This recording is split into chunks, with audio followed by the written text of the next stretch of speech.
Assalamualaikum warahmatullahi wabarakatuh. Selamat siang untuk warga Madura.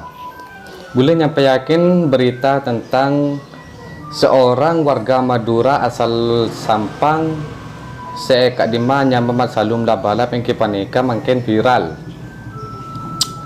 Kak Dima Mat Salum bila nyampaikan tentang masalah tengka bentunya.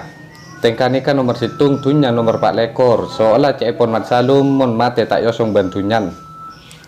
Saya nggak tantretan cak amusuan ben satretanan ben satatangkeen takok mun mate takok posang ben ruwet katipana panya peneman Salum tore saksikan areng sareng. Nah iya, jangan orang ini ya, yang bini tak tahu apa. Nah iya, tak tahu apa yang bini. Soalnya terzan tengka terzan. Aduh, malah apa-apa jadi tengka tuh.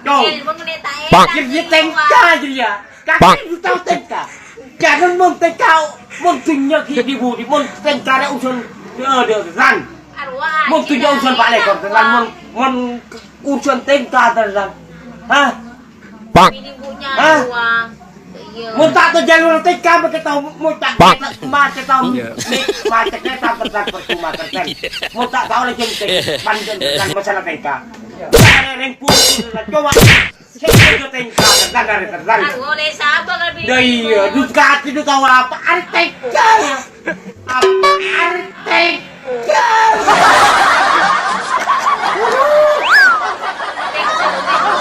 Aduh, lah KM, ilmu udah dibudi terzan. Mau tengka terzan, hah? Hah? Mau calon mau kurnakan air patut mau lasor jejak mau